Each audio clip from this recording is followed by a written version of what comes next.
Minecraft's second content update of 2025 is coming out next month. This is a pretty small drop, but this is how they are all supposed to be from what we've seen. Because when Minecraft shifted from updates to game drops, we've ended up having 6 of them in just under 2 years, and today I want to review all 6 of these. That's right, every single drop, the best and the worst features, because every update has its pots, a feature of real customization, lore, and function, and it has bats, which are, well, I mean, how often do you think about those? Today I want to guide you through every single drop that exists and which feature is best and worst through all of them, and let's get started with the very first drop, which is fun because the Bats and Pots update, later called the Bats and Pots drop, was actually named after the fact. Retroactively, they decided to go back and call this a drop, which is not the greatest of signs. No one would have considered this a major update before because it contained just 2 features. The Bat model got a fun update. This is what it looks like now. If you haven't seen it yet, I don't blame you because bats are not a particularly effective mob. It is a big improvement on what existed before,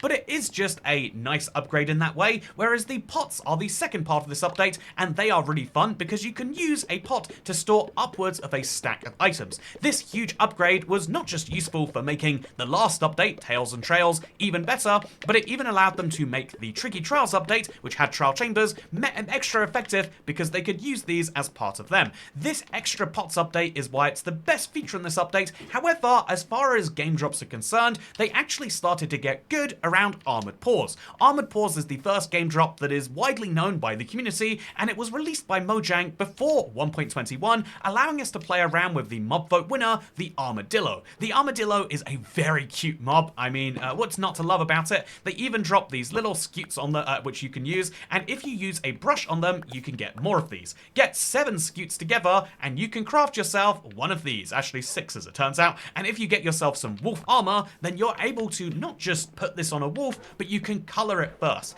This new customization for wolves actually came with 9 new wolf variants, which is incredible once you really think about it, because it means as well as dyeing your dog's collar, as well as having a new dog variety, you could also have new dog armor, allowing for infinite customization of many people's favorite Minecraft mob. And so as far as the best and worst feature of this update, as much as I want to say the wolf armor is the bad thing, lots of people love wolf armor, and honestly, I love the wolves. These are definitely the pots of this update, my favorite particular part, and the worst bit is the armadillo, and if you don't agree with that, well, how often do you think about armadillos? Maybe as often as you think about bats, but more crucially, armadillos were such a questionable addition that even though Mojang cancelled the mob vote, they literally cancelled democracy, no one has cared because they go to themselves, well, I guess if this is how we vote, maybe we don't deserve democracy after all. The armadillo was such a poor mob vote winner that it made people question the mob vote altogether, and if that's not a damning sign of it as a feature, I don't know what is. Speaking of damning signs of things as a feature, let's now talk about the first drop in the new system. So when Mojang released the Tricky Trials update, they said effectively, yeah, we're gonna actually switch to drops now, so instead of having updates that have drops alongside them, we now have the next 4 drops which came out instead of updates. And so the Bundles of Bravery was the first and smallest one, and let me show you the value in bundle. Oh look, my dog's gonna follow me. Let me show you the value in this in case you haven't seen it. So there are 16 bundles. This is the default one, and then you can dye it any of these colors, and if you have a bundle, they are wildly useful for picking up things you find around. Inventory management is a problem in Minecraft because there's so many goodies around the world, but how can you pick them all up? Well, the answer is a bundle. This inventory, which currently takes up 23 slots if I'm not mistaken, plus a stick, so 24 separate slots, can all be put handily inside of this one bundle because the bundle allows you to take different slots and store them in one item together. This is really fun by itself. Look at that, I can take everything and put it in here if I want to. This is really fun by itself, but it also then allows you to drop those items on the ground, and it allows you to actually color code those items, making inventory management much better. So yeah, I love this, and if you want to dye your bundle, you totally can, because I don't like this red bundle. I want it yellow instead. Totally. Oh wait, no, I put the yellow dye in there. Oh, fun fact, you can still put things in the bundle, even when it's in the crafting slot, allowing you to make use of the crafting slots for inventory management. Yeah, look at that, that's incredible. Speaking of incredible, let's talk about the other part of this update, because interestingly, despite being the first game drop that was officially announced ahead of time and everything like that, half of this game drop was just for Bedrock, and it's the hardcore game mode. So as much as I want to say that, you know, like, hardcore is my favorite feature, I think it has added more to the Minecraft experience for my type of player. It does have to be said, as far as the wider Minecraft community, bundles casuals are the pots, and, you know, the hardcore is the bats, because you literally won't notice it if you're 80% of players, but for Bedrock players, it is a nice little bonus. And speaking of nice little bonuses, our first real game drop, it's crazy that we're on the 4th game drop before I think everyone feels comfortable saying, yeah, this is actual game drop time now, is the Garden Awakens. So this is the biggest game drop that has ever released in Minecraft history, up until right now, as of summer 2025. And what's interesting about this drop is they added a brand new biome and a brand new tree, and get this, a brand new wood type, and even a brand new mob. You can get this brand new mob by activating the Creaking Heart, which is easy to do like so. And what's fun about this is Minecraft's first truly invincible mob. You can only kill this mob if it's summoned via commands or spawn eggs. This is spawn eggs if you're curious, which means that I can kill the Creaking, but otherwise he is an unkillable mob, because I think, as we've seen with the Warden, Mojang have been going down a pathway of making us want to have mobs that aren't there to be killed and defeated, but are instead designed to be avoided. This is a follow-up to that, and honestly, it makes for a very spooky biome, and yeah, obviously resin is something you can get from punching the Creaking nearby one of these trees. So now, here comes the question, what is the best and worst feature of this update? What's the bat and what's the pot? In my opinion, and I do have to get at least slightly controversial here, I think the best feature in this update could be easily argued to be the Creaking. I think it's a really fun mob. I think it really adds that, like, atmospheric horror. However, if I'm trying to be objective, I think resin is a very cool block. I'm never going to get enough resin in survival to actually build with it, at least not in my long-term worlds, and I can't imagine ever being able to build more than just the accent pieces, but it's not like one of those, again, it's a different way to get a block. Look how fun it looks when you put it on things, and I think resin is a really cool resource that has a really fun current present, but also builds into the future.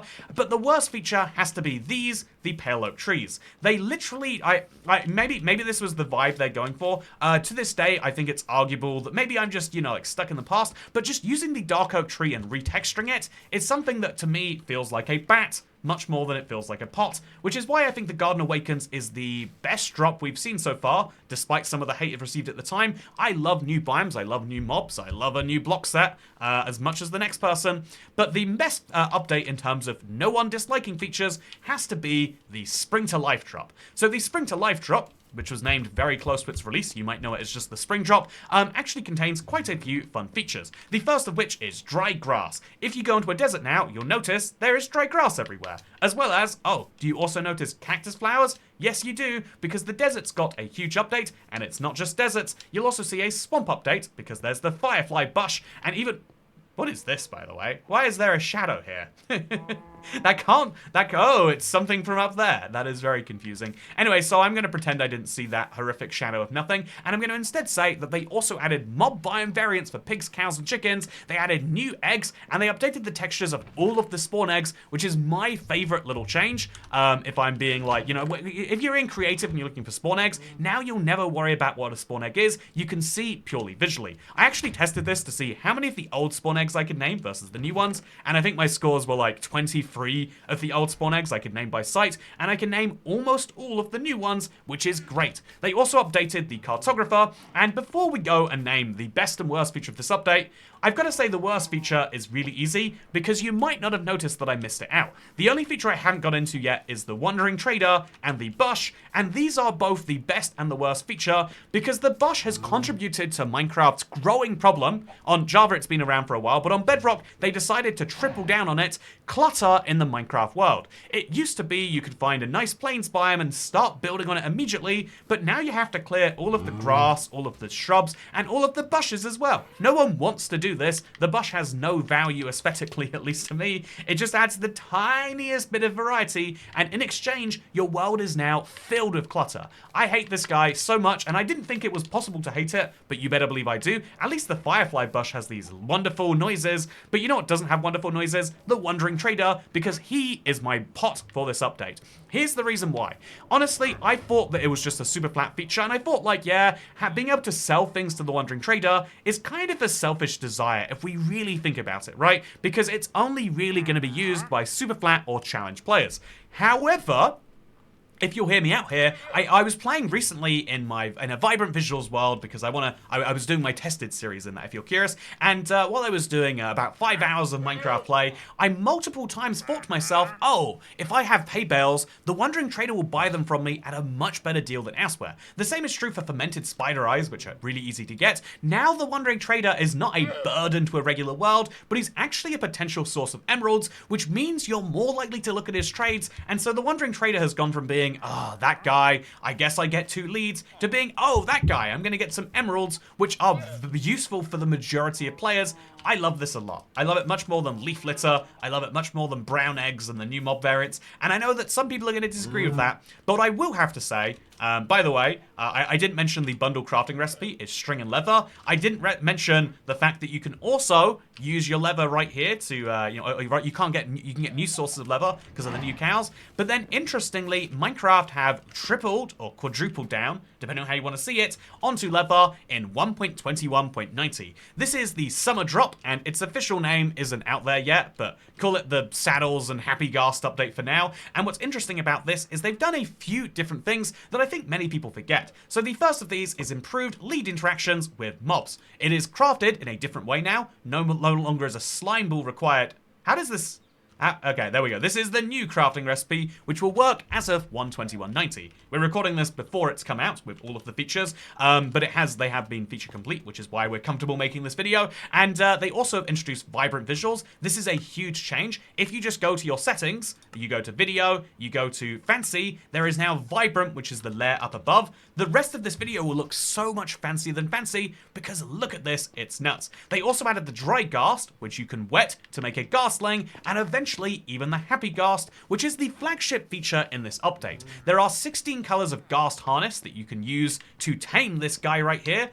This is the recipe, by the way. I'll show it on screen instead. And yeah, personally, I don't love that there are 16 harnesses. I think I would definitely name this as my least favorite feature in the update overall, but I do love the fact that there is a happy ghast, and I think that for many people, this would be their immediate best feature name, but I'm going to make a more controversial case here. My 2 favorite features in the summer drop have to be the Bedrock exclusive of Vibrant Visuals and the Java exclusive of the new music toasts. Having the game tell you what music is playing, and so you can learn to know which music you're playing as it's going on, having the game let you know if you've got a good one where you need to turn up your sound is a really cool feature I would love to have in Minecraft. It's the sort of accessibility that is just so genius, and I think that the problem with this update is it's a really great one if you consider the fact that it has basically no negative features. I kind of have to be reaching a little bit to describe that I don't like the inventory clutter, because I'm never going to craft these, it's only going to clutter my creative inventory.